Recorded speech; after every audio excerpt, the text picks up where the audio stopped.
En las dos sesiones anteriores nosotros estudiamos el pensamiento ético-político de Trasímaco. En la sesión de hoy vamos a estudiar el pensamiento ético-político de Calícles. Y estudiamos a Calícles a continuación de Trasímaco porque yo pienso que a Calícles se lo entiende mejor leyéndolo en continuidad con Trasímaco, lo cual no significa que estén de acuerdo en todo, porque para empezar hay cosas que Calícles plantea que en Trasímaco directamente no están, y para seguir hay puntos en los que Calícles discrepa con Trasímaco, pero más allá de eso hay un punto de consonancia fuerte que tiene que ver con la reivindicación de una voluntad de poder ilimitada como estandarte ético y político también. Bien, ahora, como decía, el pensamiento ético-político de Calícles hay que entenderlo en relación al pensamiento ético-político de Trasímaco, porque es una especie de continuación o de desarrollo de este. Y a su vez agrego que al pensamiento de estos dos personajes, Trasímaco y Calícles, hay que comprenderlos a estos pensamientos en relación al pensamiento ético-político de Protágoras de Abdera. Porque Protágoras planteó una serie de problemas que dentro de la ilustración griega del siglo V a.C. y dentro de la corriente de los sofistas determinó algo así como un paradigma de ética. Bien, repito la idea.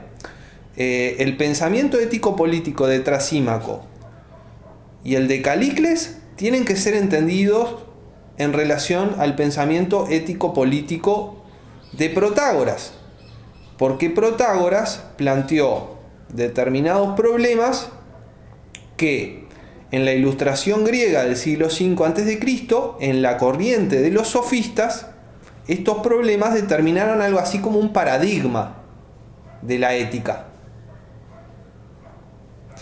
Entonces, lo que propongo para la sesión de hoy es empezar por explorar estos problemas que definen a este paradigma de la ética dentro de la ilustración griega en la corriente de los sofistas, ver cómo responden Protágoras, Trasímaco y Calícles a estos problemas y comparar sus respuestas.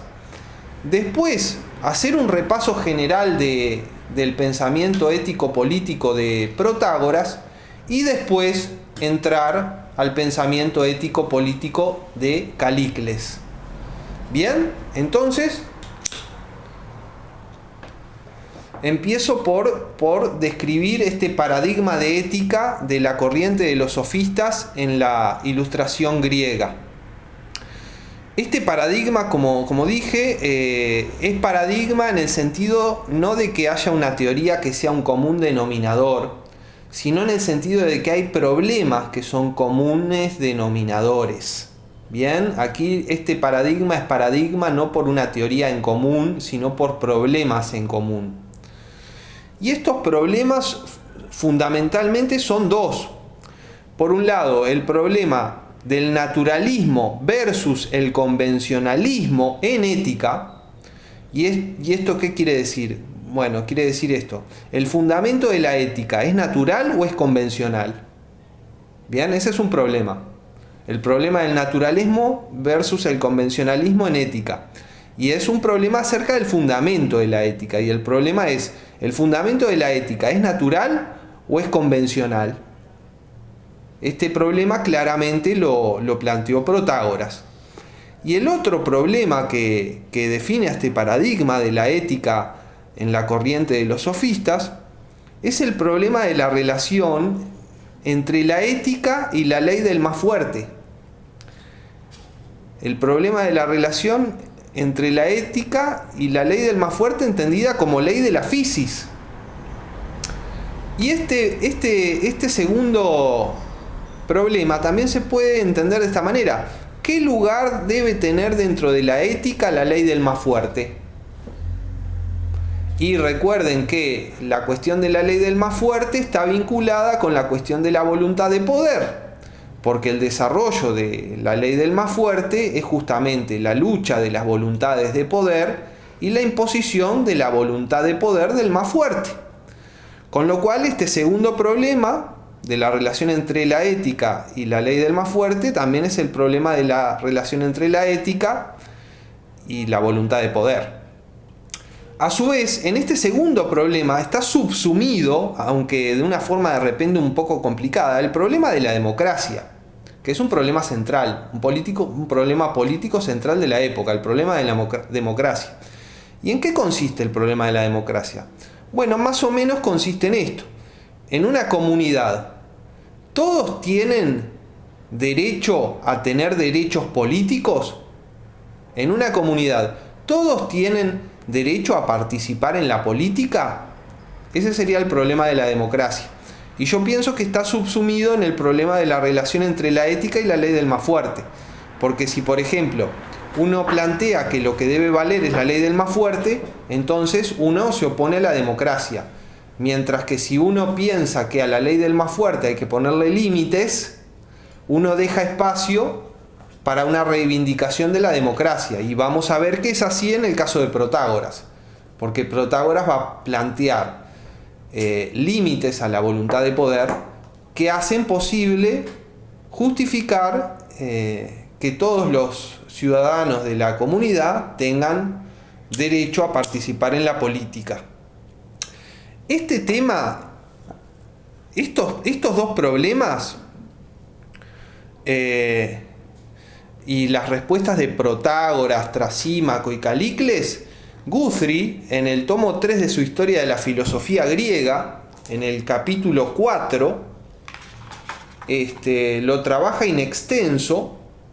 El capítulo 4 del tomo 3 de la Historia de la Filosofía Griega de Guthrie se llama La antítesis nomo physis en moral y política. Y lleva unas 80 páginas más o menos. Este capítulo es un capítulo muy rico. Lo que yo pienso no está completamente en consonancia con lo que piensa Guthrie, porque yo hago una lectura de Trasímaco distinta que la de Guthrie, pero recomiendo leer ese capítulo del tomo 3 de la Historia de la Filosofía Griega de Guthrie, que trata justamente de esto, de estos dos problemas que definen al paradigma de la ética en la corriente sofística en la Ilustración griega, y cómo Protágoras, Trasímaco y Calícles responden de forma distinta a estos dos problemas. Bien, el primer problema era el problema del naturalismo versus el convencionalismo en ética, y esto es el problema de qué fundamento tiene la ética, si natural o si convencional. Y el segundo problema es el problema de la relación entre la ética y la ley del más fuerte, entendiendo a la ley del más fuerte como una ley de la physis. Y recuerden que este segundo problema subsume al problema de la democracia y envuelve la cuestión de la voluntad de poder y si la voluntad de poder debe tener límites o no. ¿Bien? El que plantea estos problemas es Protágoras. Protágoras es el fundador de este paradigma, y Trasímaco y Calícles vienen a ocupar otras posiciones alternativas a la de Protágoras que discuten con la de Protágoras. Por eso yo pienso que a Calícles hay que leerlo en continuidad con Trasímaco, y a Calícles y a Trasímaco hay que leerlos en discusión con Protágoras. ¿Bien? Ahora, quiero señalar que las éticas tanto de Protágoras como de Trasímaco como de Calícles son laicas y aparentemente agnósticas, porque en ningún momento se recurre a la divinidad. Esto es importante. Son éticas laicas. Y antes de entrar a las respuestas de Protágoras, Trasímaco y Calícles a estos problemas, quiero señalar que, de algún modo, estos problemas que plantea Protágoras fueron impuestos por el contexto político de la época. En el contexto del siglo V a.C., irrumpe la democracia. Esto es un fenómeno impresionantemente innovador. Surge la democracia como modelo en Atenas y en otras ciudades. Y a su vez también se desarrolla el imperio ateniense, como nosotros vimos. Lo cual también fue una gran novedad en el contexto. Ahora, estas grandes novedades, los especialistas dicen que generaron una crisis ética. En el sentido de que la historia avanzó tan rápido en este tiempo. Que las estructuras éticas que había quedaron en crisis y había que repensar la ética. Y por eso surge el problema del fundamento de la ética, si es convencional o si es natural. A su vez, en este contexto político, nosotros vemos voluntades de poder exacerbadas, por ejemplo, en el imperio ateniense, o por ejemplo, dentro de la política interna de Atenas.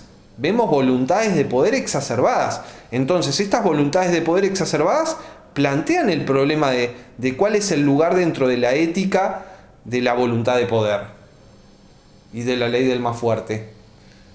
¿Qué es lo que quiero decir? Quiero decir que estos problemas que planteó Protágoras y que definen el paradigma de la ética en la corriente de los sofistas, en la Ilustración griega, de alguna manera fueron puestos en la agenda por el contexto político de la época. ¿Bien? Y ahora pasemos a cómo estos filósofos responden a estos problemas. Tenemos los dos problemas. El problema de si el fundamento de la ética es natural o convencional, y el problema de la relación entre la ética y la ley del más fuerte, entendiendo la ley del más fuerte como una ley de la naturaleza. ¿Bien? ¿Qué dice Protágoras? Protágoras dice, el nomos, ustedes recordarán que nomos significa ley, norma, costumbre, moral. ¿Bien?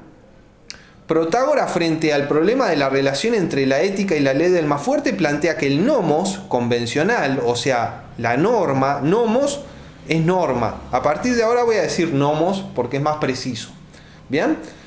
Protágoras, frente al problema de la relación entre la ética y la ley del más fuerte, plantea que el nomos convencional constituye a la ética de la polis y sustituye a la ley del más fuerte. ¿Bien? Entonces, en el pensamiento de Protágoras hay una contradicción entre la ética y la ley del más fuerte.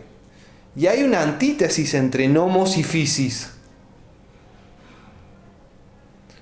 Y la voluntad de poder está limitada. ¿Por qué? Por el nomos. El nomos convencional constituye a la ética de la polis y sustituye a la ley del más fuerte. Y le pone un límite a la voluntad de poder. Bueno, frente a este mismo problema de la relación entre la ética y la ley del más fuerte, Trasímaco dice que la ley del más fuerte produce la ética de la polis y se refleja en ella.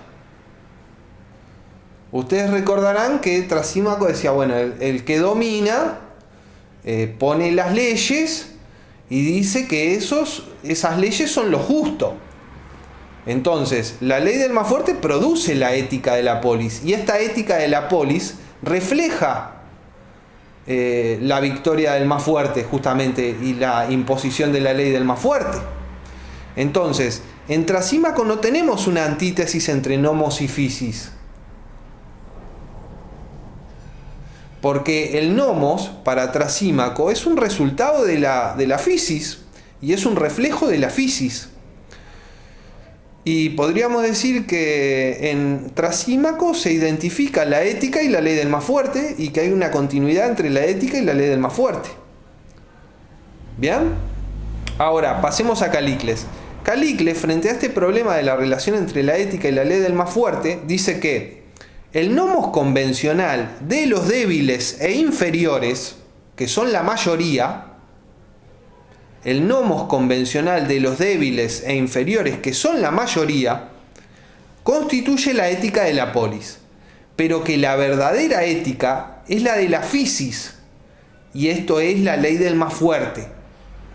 Entonces, en este problema, Calicles identifica la verdadera ética con la ley del más fuerte de la physis y mantiene la antítesis nomo-physis, porque el nomos es establecido por la mayoría de los débiles, pero la verdadera ética es la de la physis y es la ley del más fuerte.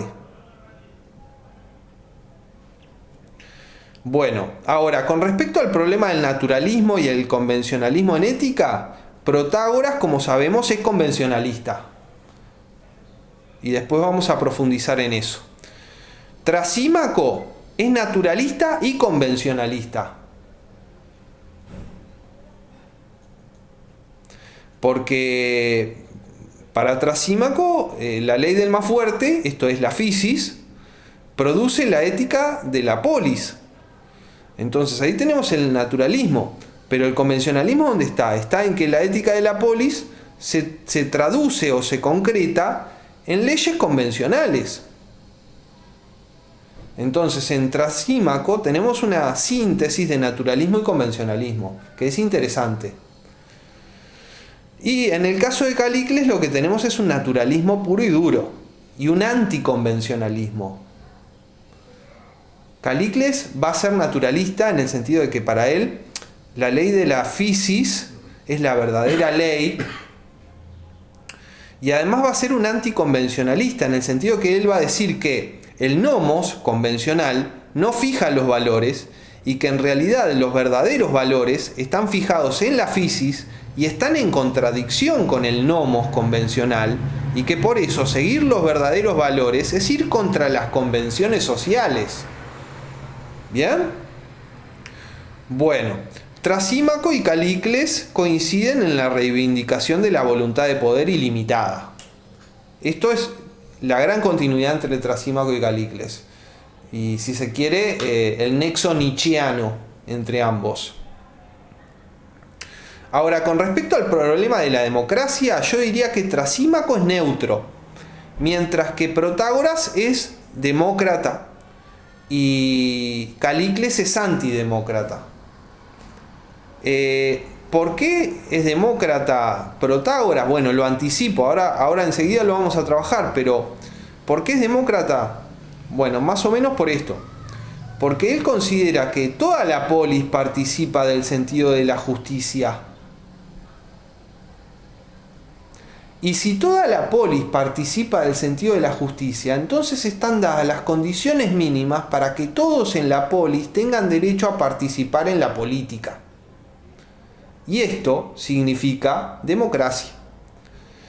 Y por otra parte, Calicles, creo yo que es antidemócrata, porque Calicles plantea que por physis lo justo es que gobiernen los más fuertes, los hombres superiores, y que los más débiles, los hombres inferiores, sean dominados.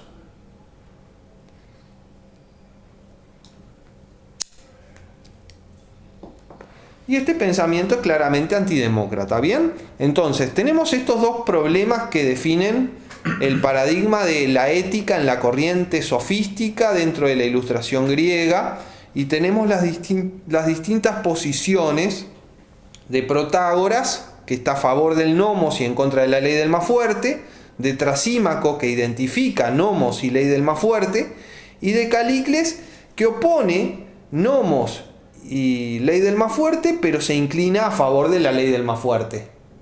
Bien, y aquí tenemos todas las posiciones posibles, por así decirlo, dentro de estos problemas.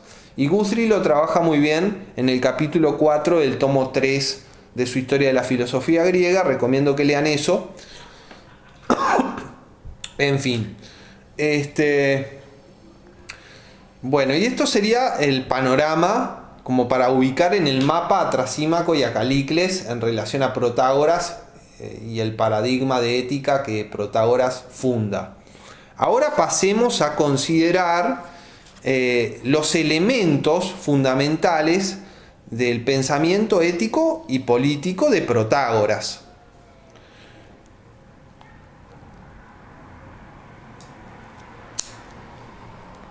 cómo piensa Protágoras la cuestión de la ética en relación al nomos y la physis.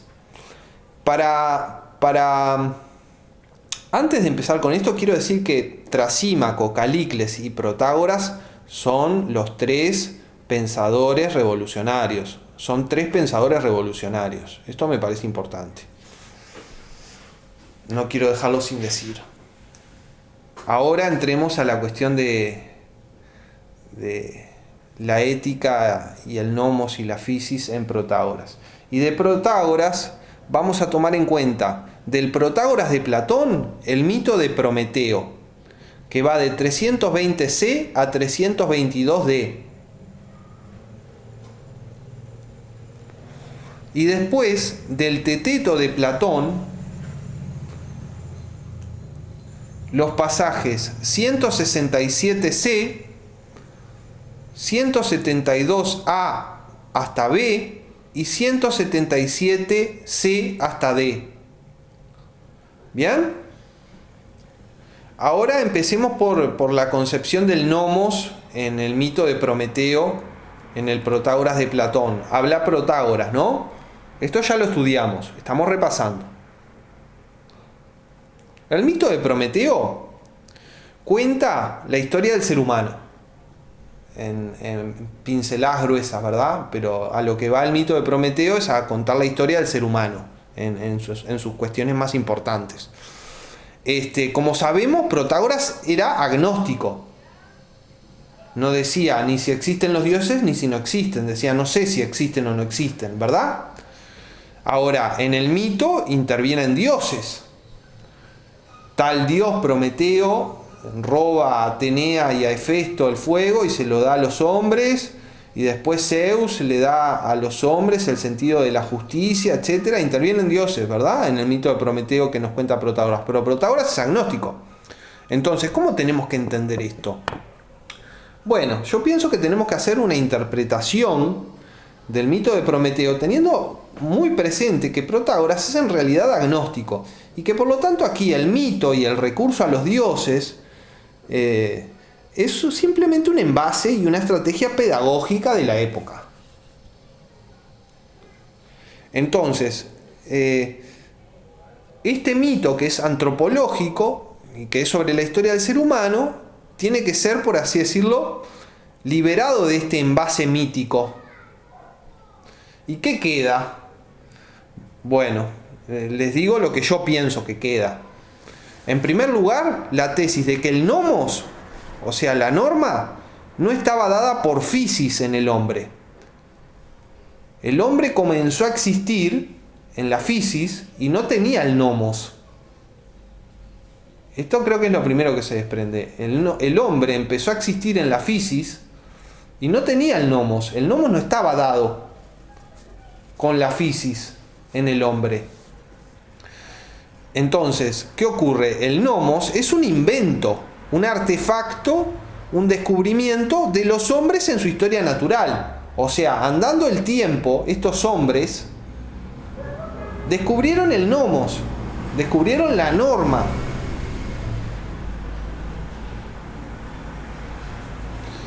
Y para Protágoras, el descubrimiento del nomos hizo posible que los hombres salieran del estado salvaje y pasaran a la civilización. Salieran del estado salvaje donde vale la ley del más fuerte y la lucha de todos contra todos, a convivir pacíficamente en comunidad. ¿Y por qué el nomos hace posible esta transición del estado salvaje a la convivencia en comunidad? Porque el nomos es lo que hace posible a la polis. Es lo que da unidad a la polis. Sin nomos no hay polis. Con nomos hay polis. Entonces el descubrimiento del nomos fue lo que hizo posible que los hombres vivieran en comunidad y salieran del estado salvaje y pasaran a la civilización. Entonces, para Protágoras, el invento del nomos fue lo que posibilitó la supervivencia de la raza humana. Porque la raza humana, según el mito de Prometeo, estaba infradotada para la supervivencia en la naturaleza. Y solo logró sobrevivir porque pudieron formar comunidades humanas gracias al descubrimiento del nomos.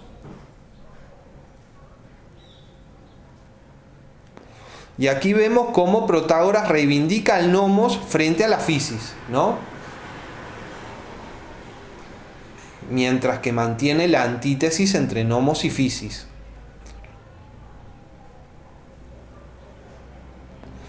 Ahora, del mito de Prometeo también se desprende que para Protágoras del nomos participa toda la polis. El nomos es un conocimiento.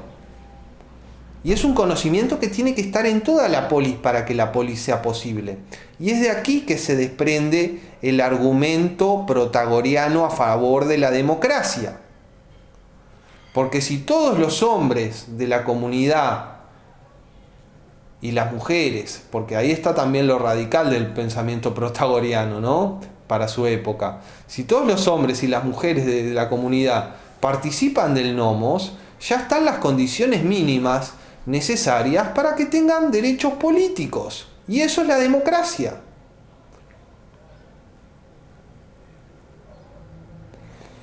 Bien, ahora pasemos a considerar lo que se le atribuye a Protágoras en el Teteto.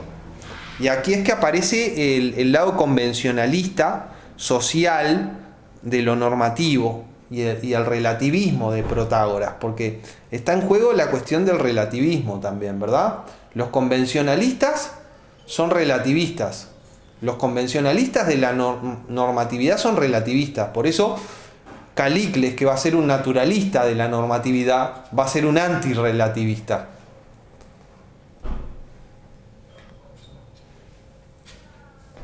Bueno, entonces, en el Teteto, para empezar, la tesis fundamental es que en sí los valores como la justicia, la piedad, etc., en sí no son nada.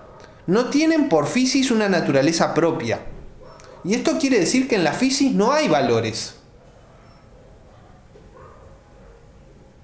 En sí, la justicia, la piedad, la honestidad no son nada, no tienen por physis una naturaleza propia. En la physis no hay valores.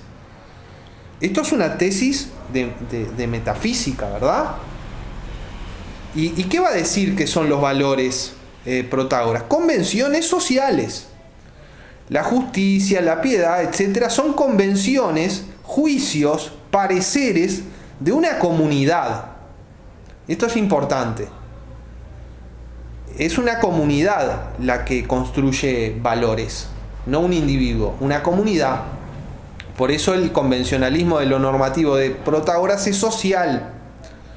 Entonces, valores como la justicia, la piedad, etc., no son nada por physis, son meramente convenciones, juicios, pareceres de una comunidad que como tales son válidas para esta comunidad mientras esta comunidad sostenga estas convenciones. Y no son nada más que eso.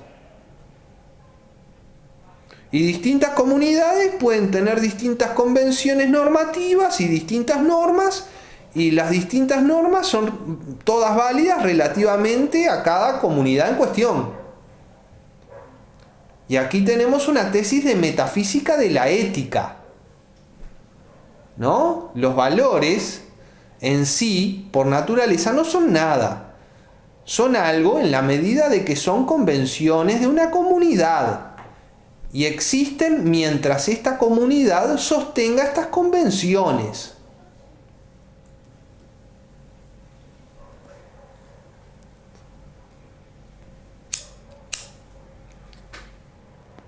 Y podríamos decir que con esto tenemos lo esencial del pensamiento ético-político de Protágoras,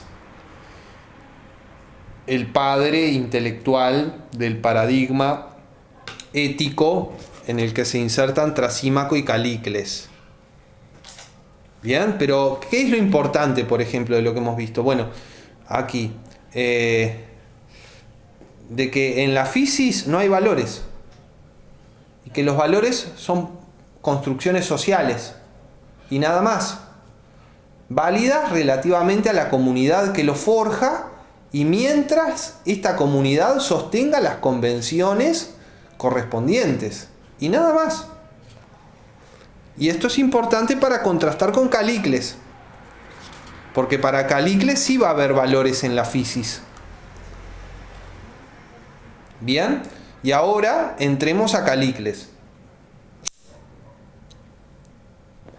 Les anticipo que en el pensamiento ético de Calícles se va a enfrentar el ideal dionisíaco con el ideal apolíneo. El ideal dionisíaco es una definición de la vida buena, del arete y de la eudaimonía. Y esta definición lo que plantea es que la vida buena es una vida de excesos de placer. Por eso dionisíaco. Y el ideal apolíneo es una definición de la vida buena que plantea que la vida buena es la moderación, la vida ordenada, una vida de autodominio. Bueno, en el pensamiento ético de Calícles se van a enfrentar el ideal dionisíaco y el ideal apolíneo, y va a vencer el ideal dionisíaco. Y Sócrates va a representar al ideal apolíneo, lo cual no tiene nada de sorprendente porque Sócrates es completamente apolíneo de pies a cabeza. Y esta es una pista fundamental para entender a Sócrates, que vamos a explotar más adelante cuando estudiemos a Sócrates. Pero bueno, ahora entremos a Calícles y empecemos por una presentación. Bueno, ¿quién es Calícles? ¿No? Empecemos por ahí. Bueno, según el consenso de los especialistas, Calícles no es un personaje histórico, sino que es una figura literaria, un personaje literario, inventado por Platón en el Gorgias, para usarlo como portavoz de un punto de vista de moda en la época. Y este punto de vista está en la línea de los sofistas y de Protágoras, porque está dentro del paradigma de problemas que señalamos al principio de la sesión. Con respecto al Gorgias, que es donde aparece Calícles, debemos decir que es un diálogo socrático, porque contiene ideas de Sócrates, como por ejemplo que es peor cometer injusticia que padecerla, y porque además contiene la mayéutica, esto es, el método filosófico de Sócrates. Pero a la vez, el Gorgias es un diálogo de transición, porque contiene elementos órfico-pitagóricos. Y aquí tenemos que ver la esquematización de lo que es la obra platónica, ¿no? En su totalidad. En la obra platónica tenemos 4 fases, según los que más saben. La etapa de juventud, que es netamente socrática, y ahí tenemos la apología de Sócrates, el Critón, el Laques, el Protágoras, etc. Después tenemos la etapa de transición, que contiene al Gorgias, que contiene a Menón, que contiene al Crátilo. Después tenemos la etapa de madurez, donde ya Platón es Platón, por así decirlo, y no Sócrates, porque antes era Sócrates, básicamente, Platón. En la etapa de madurez, Platón ya es Platón, y ahí tenemos la República, Fedón, Fedro, Banquete, y después está la obra de vejez. Bueno, el Gorgias está a caballo entre los diálogos de juventud y los diálogos de transición, porque desde muchos aspectos es un diálogo socrático, porque contiene ideas de Sócrates y está la mayéutica, etc. Pero por otro lado, tiene elementos que ya después van a ser característicos del Platón maduro, como es la influencia órfico-pitagórica.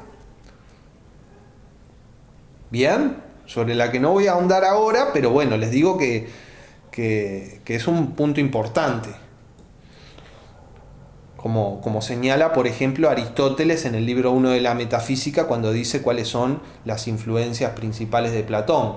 Aristóteles en el libro 1 de la Metafísica, cuando dice cuáles son las influencias principales de Platón, dice: primero Heráclito, a través de Crátilo, después Sócrates y después el pitagorismo. Bien.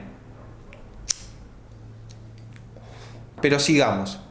El punto de vista de Calícles, como ya dije, está en continuidad con el de Trasímaco en República 1, aunque hay divergencias relevantes. Y el punto de vista de Calícles también está conectado con aquello de Nietzsche que hemos leído antes, que decía: ¿qué es lo bueno? Todo lo que exalta la voluntad de poder. ¿Qué es lo malo? Todo lo que hunde sus raíces en la debilidad. Bueno, eso vale también en Calícles. Y a su vez, el punto de vista de Calícles se opone, o es la inversión de, la ética de Pródico en la parábola Heracles en la encrucijada que estudiamos el año pasado. Ustedes recordarán, Pródico el de la corrección de las palabras, y que distinguía palabras que tenían significados parecidos, etc., plantea la parábola de Heracles en la encrucijada, donde Heracles se encuentra con la virtud y el vicio, y una y la otra tratan de convencerlo de que la siga, y bueno, a lo que voy es a que Calicles plantea lo opuesto de lo que plantea Pródico en esa parábola.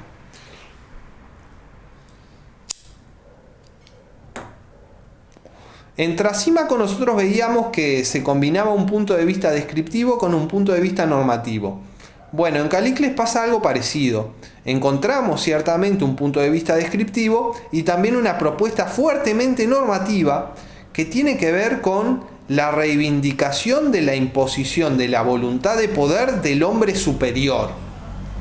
Entonces, ya les adelanto, para Calicles, la gran mayoría de los hombres son mediocres, son inferiores. Y por otro lado tenemos al hombre superior, al superhombre. Esto es nietzscheano, ¿verdad? Y entonces lo que Calicles plantea como ideal por la fisis es que el hombre superior imponga sin límite su voluntad de poder a los más débiles. Ese es el ideal de Calicles, el ideal político de Calicles. ¿Bien? Esto es bien nietzscheano. Bueno, volviendo al Gorgias, los pasajes relevantes para reconstruir el punto de vista de Calicles son 483a hasta 484c, después 488b hasta 490a, después 491a hasta 494c y después 495a. En estos pasajes, los problemas fundamentales son dos: uno de filosofía política y uno de ética, como pasaba con Trasímaco. ¿Se acuerdan? Había un nivel conceptual de filosofía política y un nivel conceptual de ética. Bueno, el primero de estos problemas es el problema de la relación entre justicia, nomos y physis en el orden social. O dicho de otra manera, ¿qué es lo justo por nomos y qué es lo justo por physis en el orden social? Este es un problema claramente de filosofía política. El segundo problema, que es de ética, es la arete y la eudaimonía para el individuo humano según el nomos y según la physis. La arete y la eudaimonía, o sea, la vida buena, la excelencia, para el individuo humano según el nomos y según la physis. ¿Bien? Ahora, frente a estos problemas, en cuanto a filosofía política, Calicles propone una filosofía política naturalista, porque él lo que va a plantear es que se tiene que imponer en la política la ley del más fuerte, que es una ley de la naturaleza, y es anticonvencionalista su filosofía política porque Calicles entiende que el nomos, o sea, la convención, es algo que hacen los débiles para esclavizar al hombre fuerte, y que lo justo por naturaleza, por physis, es justamente destruir las convenciones sociales de los débiles que atan al hombre fuerte, y que el hombre fuerte desarrolle su voluntad de poder sin absolutamente ningún límite. Y por eso es anticonvencionalista. Y defino ya por qué es anticonvencionalista Calicles. Primero, porque el nomos no fija los valores, sino la physis. La physis fija los valores. El nomos es una fantasía. Lo que verdaderamente fija los valores es la physis. Y también es anticonvencionalista porque él entiende que el nomos y la physis se oponen. Y entonces hacer lo que está bien, que es hacer lo que está bien por physis, es ir contra el nomos. ¿Me explico? El anticonvencionalismo después va a estar muy de moda, por ejemplo, entre los filósofos cínicos, y también el naturalismo. el vivir según la naturaleza. Eso va a ser un lugar común de la ética griega posterior, ¿no? Pero bueno, sigamos con esta descripción sucinta de la filosofía política de Calícles. Decía que era naturalista, anticonvencionalista, y después es claramente antidemocrática. Porque para Calícles la democracia es el gobierno de los débiles.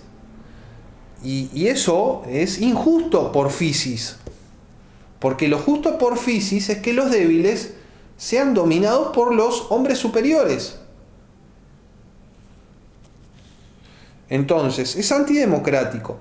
Y en definitiva parece conducir a una fundamentación o de la aristocracia o de la tiranía.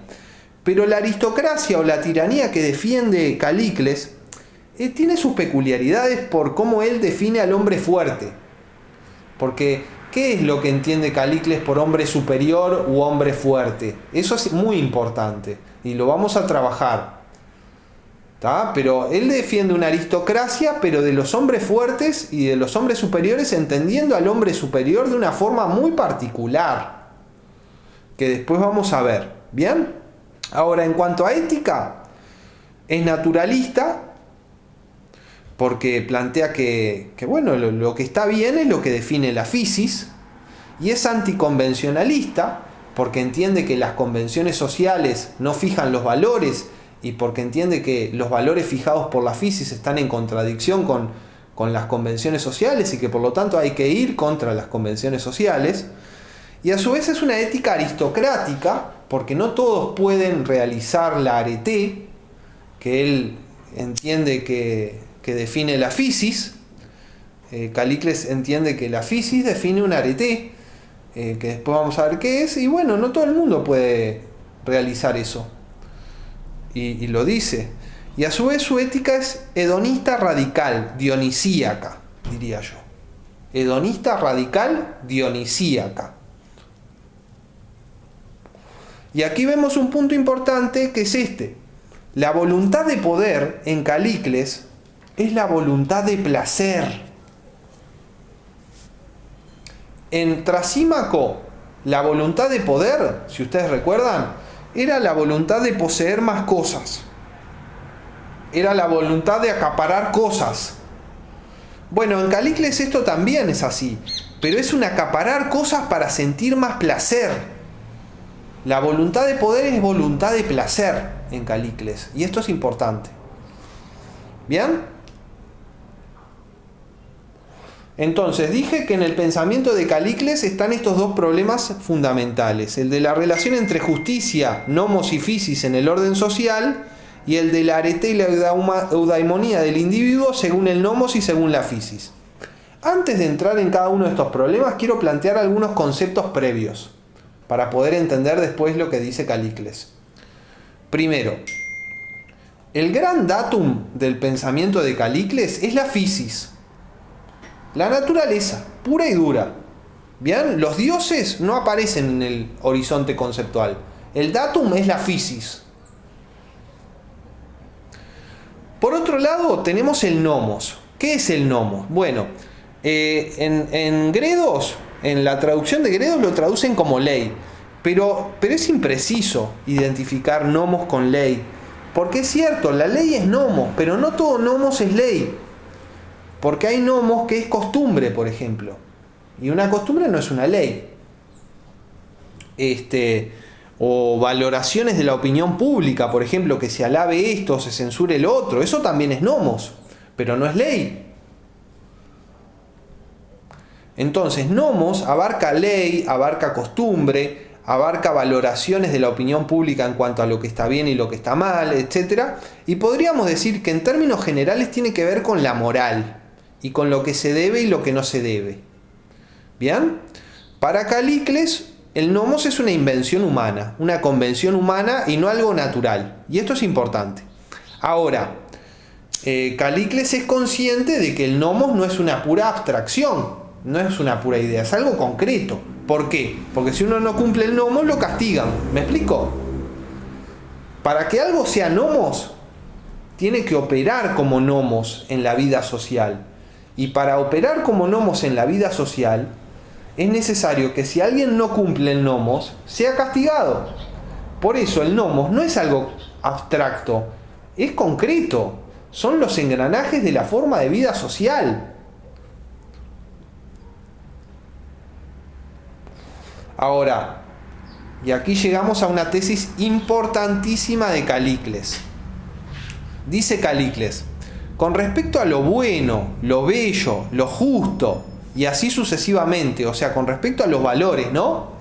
Con respecto a lo bueno, lo bello, lo justo, y así sucesivamente con todos los valores, en la mayoría de los casos se contradicen el nomos y la physis. Esta es una tesis crucial de Calicles. La repito: con respecto a lo bueno, lo bello, lo justo, y así sucesivamente con todos los valores, en la mayoría de los casos se contradicen el nomos y la physis. Bueno, ¿esto qué implica? Implica, para empezar, que el nomos define valores, pero también la physis define valores. ¿Y qué es lo que dice Calicles? Bueno, lo que para el nomos es bueno, para la physis es malo. Lo que para la physis es bueno, para el nomos es malo. Lo que para el nomos es bello, para la physis es feo. Lo que para la physis es bello, para el nomos es feo. Y así sucesivamente. Lo que para el nomos es justo, para la physis es injusto. Lo que para la physis es justo, para el nomos es injusto. O sea, en la mayoría de los casos, sobre lo bueno, lo bello, lo justo y así sucesivamente, nomos y physis se contradicen. Y en la mayoría de los casos el nomos es contrario a la physis, porque ustedes tienen que tener presente que lo que está dado es la physis. El nomos es un invento, es un artificio. Entonces no es que nomos y physis se contradigan, sino que el nomos contradice a la physis. La physis ya está dada, y en la physis hay valores. Hay algo que es bello por physis, hay algo que es justo por physis, y aquí vemos una discrepancia con Protágoras, porque Protágoras decía que en la physis no hay valores, y que los valores son puras construcciones sociales. En Calicles esto no es así, ¿verdad? Por eso hay una metafísica de la ética en Calicles que es fuerte, porque que en la physis haya valores, que haya algo que sea bello por physis, es una tesis de metafísica de la ética, y una tesis sustantiva. Bueno, entonces lo que les decía es que con respecto a lo bueno, lo bello, lo justo y así sucesivamente con todos los valores, en la mayoría de los casos se contradicen el nomos y la physis, y para ser precisos, el nomos es contrario a la physis. Ahora, para Calicles lo que de verdad vale es lo que manda la physis, y lo que manda el nomos es una fantasía humana.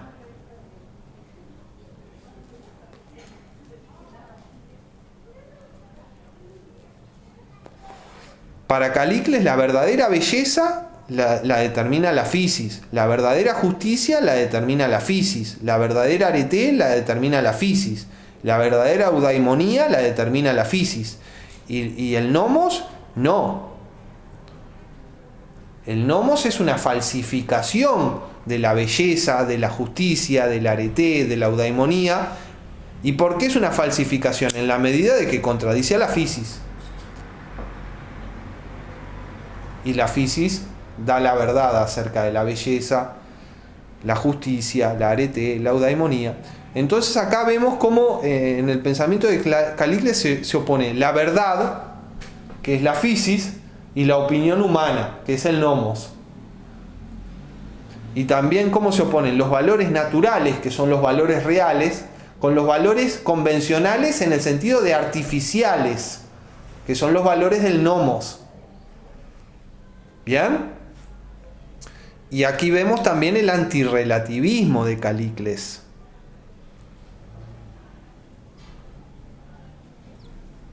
O sea, Calicles, para empezar, no es convencionalista. Para Calicles las convenciones sociales humanas no fijan los valores en absoluto, la physis lo hace. Y en la medida en que no es convencionalista, no puede ser relativista.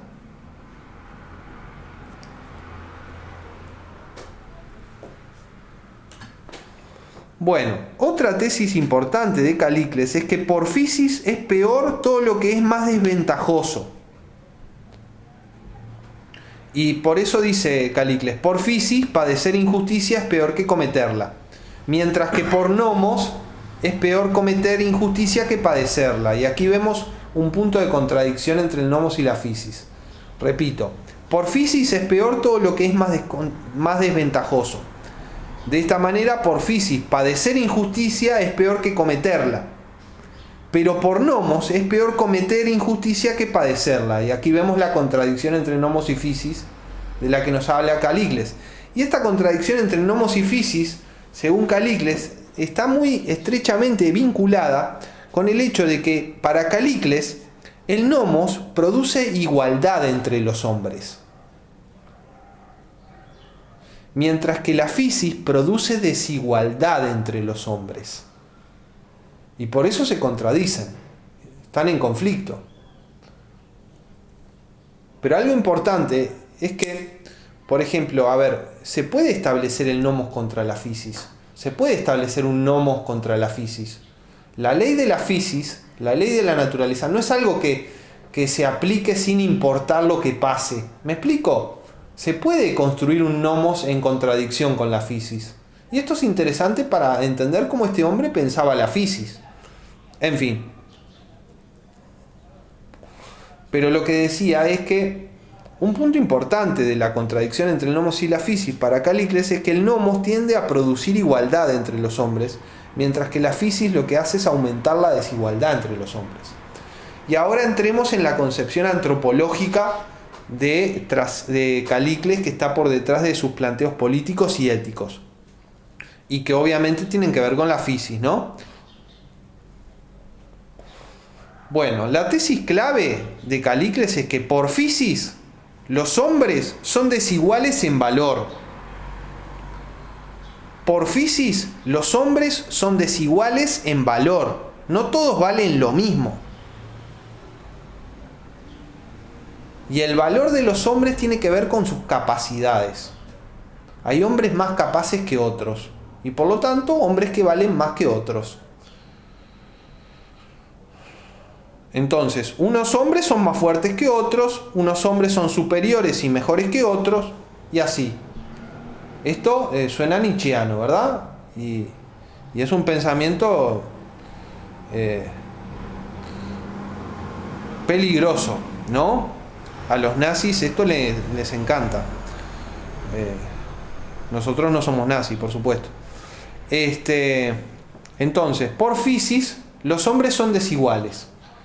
En valor, unos son más fuertes que otros, unos son superiores y mejores que otros. Y aquí más fuerte y superior y mejor significan lo mismo. Y después vamos a ver en qué sentido es que habla del hombre fuerte, del hombre superior, del hombre mejor. ¿Bien? Pero para empezar, los hombres son desiguales en valor. Unos son más fuertes que otros, unos son superiores a otros, unos son mejores que otros, etc. Ahora, otra tesis clave de Calicles con respecto a esto es que la gran mayoría de los hombres, hoi polloi en griego, la multitud, son débiles e inferiores, mediocres, por así decirlo. La gran mayoría de los hombres son débiles e inferiores, mediocres. Y los hombres fuertes y superiores, los hombres excelentes, son la excepción a la regla. Y este también es un pensamiento nietzscheano. Y aquí uno se podría preguntar, bueno, ¿pero esto es por physis o por nomos?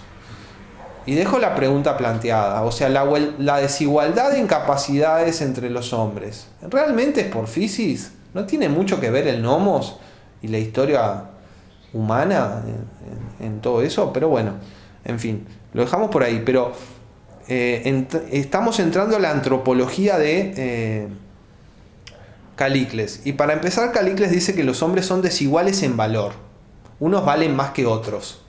Y la gran mayoría son débiles e inferiores. Y los hombres fuertes y superiores son la excepción. ¿Bien? Ahora, ¿qué entiende por hombre fuerte y por hombre superior Calicles? Bueno, son los que tienen dos cualidades: frónesis y andreia. La frónesis es la inteligencia práctica y la andreia es la valentía, la decisión para la acción. Entonces, dice Calícles, los hombres fuertes, los hombres superiores son inteligentes para gobernar y valientes. Y son los capaces de realizar su voluntad. Y esto es importante. ¿Qué es lo que pasa? Los hombres débiles no pueden desarrollar su voluntad de poder. En cambio, los hombres fuertes sí. Eso es lo que los diferencia. Los hombres fuertes pueden hacer nacer su voluntad de poder y realizarla. Y los hombres débiles no. Y aquí vemos de nuevo cómo Nietzsche nos ayuda a entender esto, ¿no? Los hombres fuertes son los que pueden desarrollar la voluntad de poder y realizarla. Y como queda claro, la fuerza de los hombres superiores no es física, no es la de los brazos, es la del espíritu, es frónesis más andreia, inteligencia práctica más valentía. Entonces los hombres fuertes son fuertes porque son espíritus fuertes, porque son espíritus superiores, porque tienen una inteligencia fuerte y una voluntad fuerte. Y esto implica, en la condición de espíritu fuerte del hombre superior, que tiene mucha resistencia al dolor. Esto, como vamos a ver después, es muy importante. Esto diferencia al hombre fuerte, al hombre superior, del hombre débil e inferior. El hombre superior tiene una capacidad de resistencia al dolor enorme. Y eso es parte de lo que lo hace superior. A su vez dice Calícles en el Gorgias que en el hombre fuerte no hay malaquía tesijés. Malaquía tesijés. ¿Qué es la malaquía tesijés? Es la debilidad del espíritu. En el hombre fuerte no hay debilidad de espíritu. Entonces, esta aristocracia de la fisis de los hombres superiores versus la gran mayoría de los hombres débiles e inferiores, es una aristocracia del espíritu. Los hombres fuertes, los hombres superiores, son los que tienen un espíritu fuerte, una inteligencia fuerte y una voluntad fuerte. Frónesis y andreia, combinados. Y los débiles y los inferiores carecen de espíritu fuerte. ¿Bien? ¿Y qué es esto de tener espíritu fuerte? Bueno, tiene que ver con ser capaz de desarrollar la voluntad de poder y de realizarla en la acción.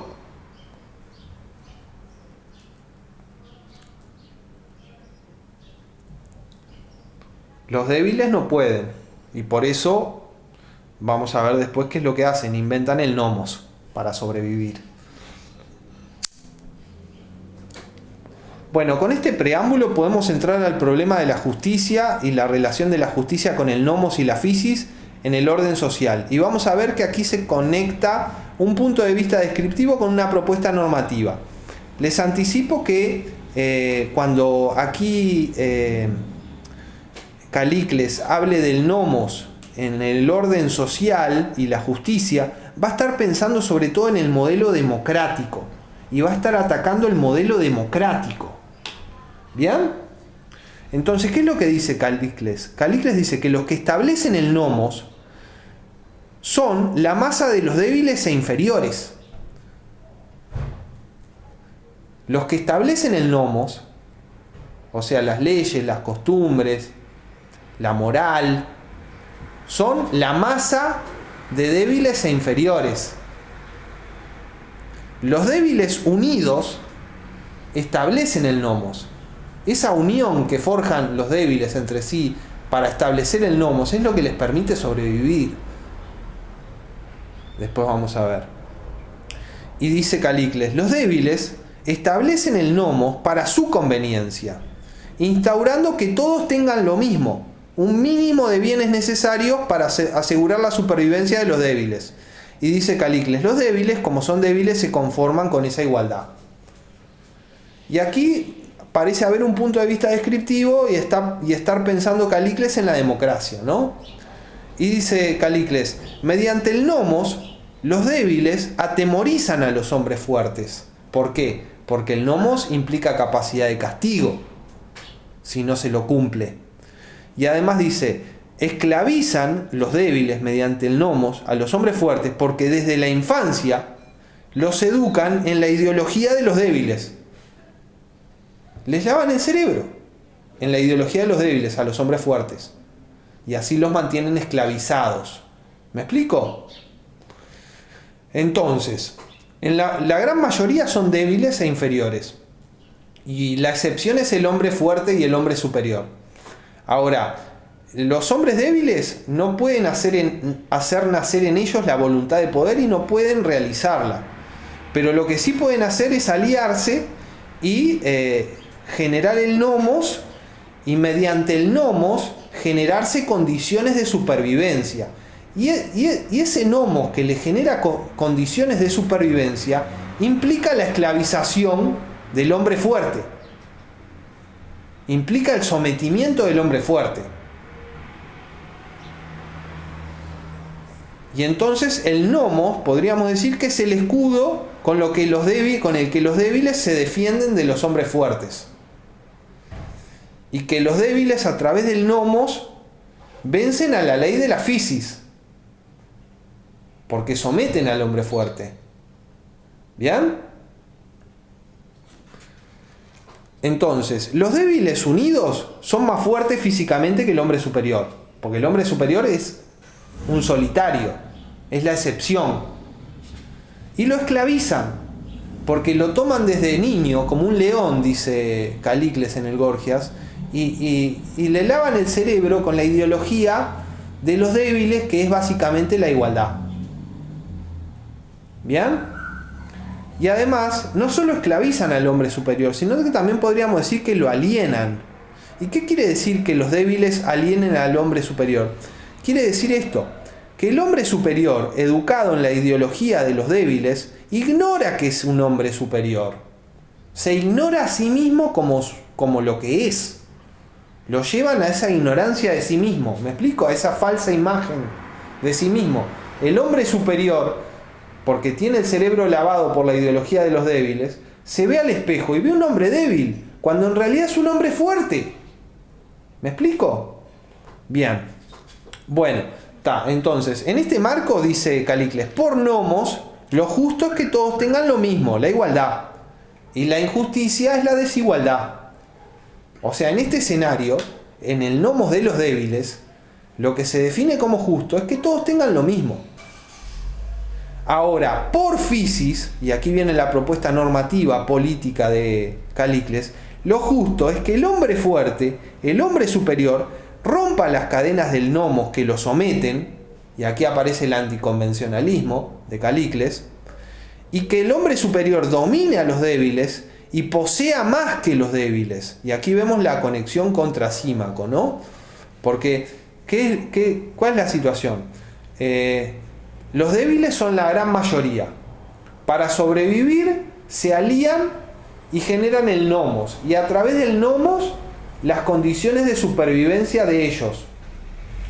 Pero también la esclavitud del hombre fuerte. ¿Bien? Y por nomos lo justo es esa igualdad y esa esclavitud del hombre fuerte.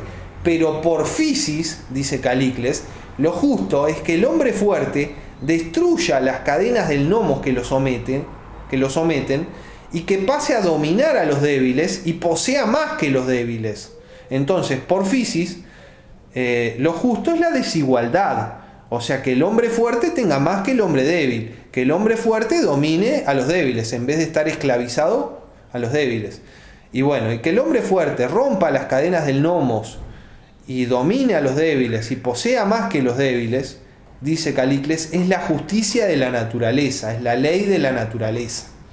Y aquí vemos cómo en Calicles hay una reivindicación de la voluntad de poder, ¿no? En política. Porque el hombre fuerte lo que tiene que hacer es, bueno, y esto lo decreta la fisis, es reconocer que él es un hombre superior, hacer nacer su voluntad de poder e imponerla a los más débiles. ¿Por qué? Porque eso es lo que debe ser según la naturaleza. Porque por naturaleza tiene ese derecho. Porque por naturaleza él es superior. Bien. Entonces, vemos que es un pensamiento antidemocrático y que tiende a elogiar la tiranía y la aristocracia. Pero es la tiranía y la aristocracia del hombre superior, que recordemos, es superior porque tiene un espíritu superior. porque tiene frónesis y andreia, inteligencia práctica y valentía. ¿Bien? Y aquí vemos la contradicción entre el nomos y la physis de la que hablaba Calícles al principio, porque lo que según el nomos es un orden social justo, según la physis es un orden social injusto. Y lo que según la physis es un orden social justo, según el nomos es un orden social injusto. Los pasajes relevantes para esto que estamos estudiando son 483a hasta 484c, 488b hasta 490a y después 491a hasta d. Esto para el problema de la justicia en el orden social según el nomos y la physis. ¿Bien? Bueno, y esta es un poco la filosofía política de Calícles, o el esbozo de una filosofía política, pero ya vemos que tiene bastante tela para cortar, ¿no? Ahora pasemos al problema del arete del individuo humano según el nomos y según la physis. Y aquí vamos a ver de nuevo que se contradicen nomos y physis. Que el nomos define un arete y la physis define otra arete, y que un arete y la otra son contrarias. Y la que verdaderamente vale para Calícles es la arete que define la physis, y esto es importante. Los pasajes relevantes para este segundo problema, el problema del arete del individuo humano según el nomos y la physis, son 491d hasta 494c y después 495a. Bien, el gran lema de Calícles es que hay que vivir según la naturaleza. Y esto se va a volver un lugar común de la ética posterior. Y este vivir según la naturaleza implica cierto anticonvencionalismo, que también después va a ser una especie de lugar común en la ética posterior. Y recordemos a los cínicos, ¿verdad? Por poner un ejemplo. Bien, ahora entremos en la definición del arete de la physis. Y después pasemos a la definición del arete del nomos. ¿Bien? Según Calícles. Bueno, por physis, dice Calícles, el bien es lo mismo que el placer. Tesis fuerte, ¿no? Por physis, el bien es el placer. No hay otra cosa que pueda hacer el bien por physis, es el placer. Por eso el máximo bien es el máximo de placer. Y la arete, que es el máximo bien, es el máximo de placer. Entonces, dice Calícles, por physis, la arete y la eudaimonía es esto: tener muchos deseos, lo más grandes posibles, sin reprimirlos, y ser capaz de satisfacerlos con decisión e inteligencia. Y aquí vemos decisión e inteligencia. Decisión, andreia; inteligencia, frónesis. Claro, el arete de la physis es el arete del hombre fuerte. Pero a eso vamos a llegar después. Entonces, por physis, el bien es lo mismo que el placer. Y a su vez, por physis, la arete y la eudaimonía es esto: tener muchos deseos, no reprimir los deseos, sino tener todos los deseos que se pueda, y los más grandes posibles. Y ser capaz de satisfacerlos con decisión e inteligencia. ¿Bien? Entonces, esta idea de vida buena, de arete, es una vida llena de excesos de placer. Es la vida buena como bacanal. Ahora, Calícles reconoce que esta eudaimonía implica pasar por grandes sufrimientos, por grandes necesidades y por grandes dolores. Solo se puede realizar esta arete de la physis pasando por grandes sufrimientos, grandes necesidades y grandes dolores. Porque hay que tener deseos lo más grandes posibles y todos los deseos que uno pueda y ser capaz de satisfacerlos con decisión e inteligencia. Entonces, como se da esta combinación de exceso de placer con atravesar grandes sufrimientos, yo pienso que esta arete de la physis que plantea Calícles es un ideal dionisíaco. Y esta idea es mía. Y bueno, ahora sigamos con esta idea de la eudaimonía de la fisis según Calicles. Bueno, según Calicles, en la eudaimonía de la fisis, la voluntad de poder, que es la voluntad de placer, esto es importante, recuerden, en Calicles, la voluntad de poder es la voluntad de placer, no tiene ningún límite. Y en particular no tiene ningún límite del nomos. Y aquí vemos el anticonvencionalismo. O sea, para el que está buscando la eudaimonía de la fisis, la voluntad de placer no tiene ningún límite. Y en particular no tiene ningún límite de lo que puedan decir las convenciones sociales. Las convenciones sociales no importan para la eudaimonía de la fisis. Es más, hay que ir contra las convenciones sociales para realizar la eudaimonía de la fisis. Bien. Según Calicles, la eudaimonía de la fisis es la máxima libertad. Y agrega que no se puede ser feliz siendo esclavo de algo. O sea, en la eudaimonía de la fisis no hay ningún límite para la voluntad de placer. Y por eso no se es esclavo de nada. Y por eso la eudaimonía de la fisis es la máxima libertad. Y además agrega, bueno, y aquí quiero plantear un problema. ¿Qué pasa con la esclavitud respecto de los deseos? ¿No es esclavo de sus deseos este hombre que realiza la eudaimonía de la fisis? Bueno, dejo ese problema planteado, pero los que plantean el ideal apolíneo van a tocar justamente este punto, ¿no? Esta eudaimonía de los grandes deseos y los grandes placeres nos esclaviza los deseos. Y entonces nos realiza la libertad, etcétera, etcétera. Bueno, agrega Calicles que en la eudaimonía de la fisis no hay ningún autodominio. No existe la idea de autodominio en la arete de la fisis. Porque la voluntad de placer no tiene ningún límite. Y esto queda claro si uno lo pone en estos términos. El amo, el hombre fuerte, que se impone e impone su voluntad de poder, no es esclavo de nada, ni siquiera de sí mismo. Porque el autodominio es una esclavitud respecto de uno mismo. ¿Me explico? El amo no es esclavo de nada. Y esto es cuestionable, porque en realidad uno podría decir que el amo es esclavo de ser amo. O sea, ¿qué quiero decir? Quiero decir que en una relación de poder donde una cosa somete a otra, no solo la cosa sometida está sometida, también el que somete está sometido. ¿Y por qué? ¿Por qué cosa está sometido el que somete? Por la propia relación de sometimiento hacia la otra cosa. ¿Me explico? O sea, para ponerlo en una cuestión un poco concreta y tangible, si yo saco a pasear a mi perro, soy yo el que lleva la correa y soy yo el que lo dirijo, pero yo estoy atado a mi perro tanto como mi perro está atado a mí. ¿Me explico? Bien. Bueno, y aquí viene la tesis clave de Calicles sobre la arete y el hombre fuerte y el hombre superior.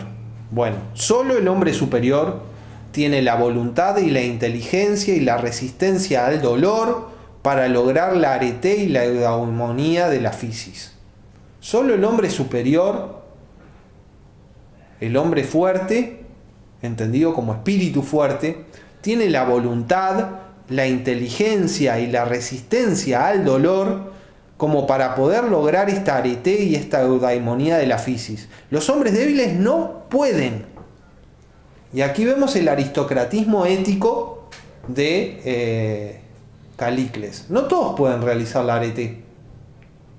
No es una arete universalista la que propone Calicles, es una arete aristocrática.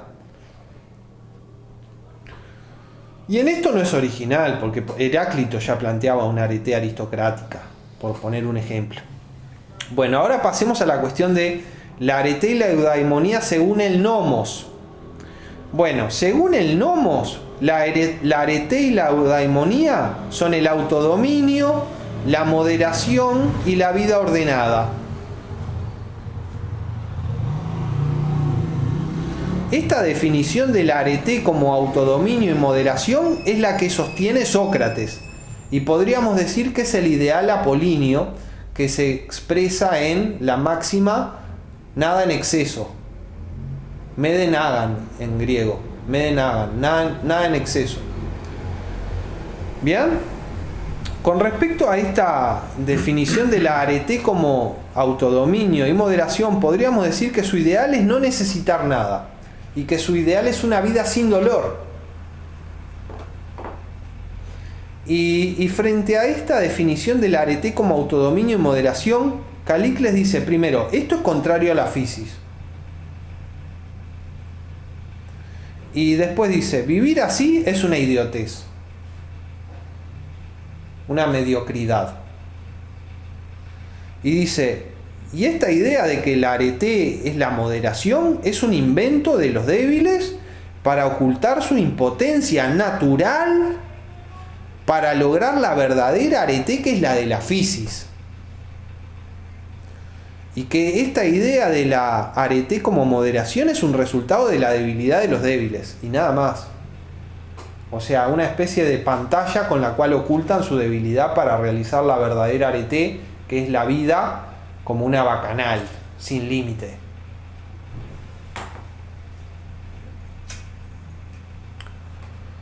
Bueno, y Calicles dice, mediante el nomos de la arete como moderación, los débiles censuran a la verdadera arete y a los hombres fuertes, y por ejemplo los llaman libertinos, ¿no? Porque claro, desde el punto de vista de la arete como moderación, la arete de la fisis que plantea Calicles es una vida de libertinaje, o sea, la vida como bacanal. Imagínense. Ahora, hay una crítica interesante que Sócrates hace al ideal dionisíaco de Calicles, y es esto.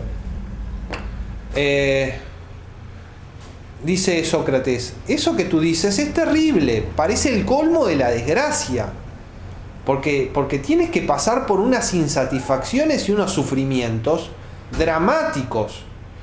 Y Calicles le dice, sí, es verdad.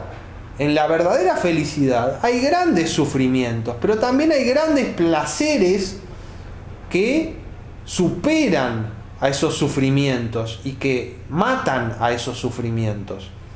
Por lo cual, esta crítica no es tan eficiente. Ahora, Calicles termina diciendo que esta arete de los débiles, la arete como moderación, es una fantasía, una necedad y una cosa sin valor alguno.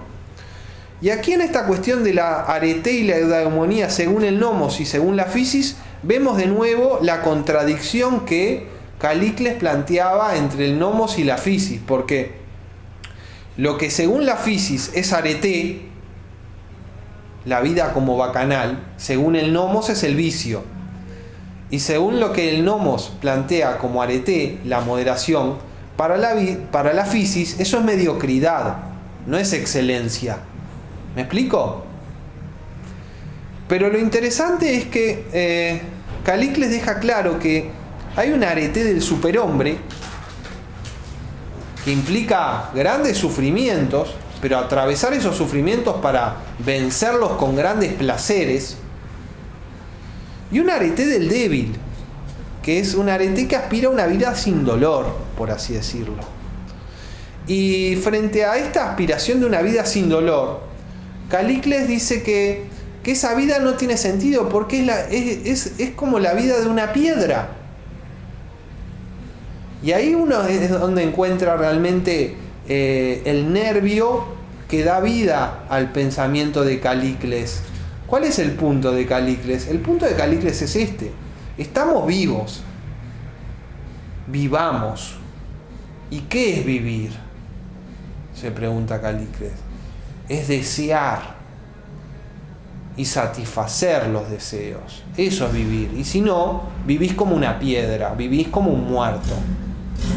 Bueno, y por aquí cerraría mi exposición de hoy. Y daría paso a las preguntas.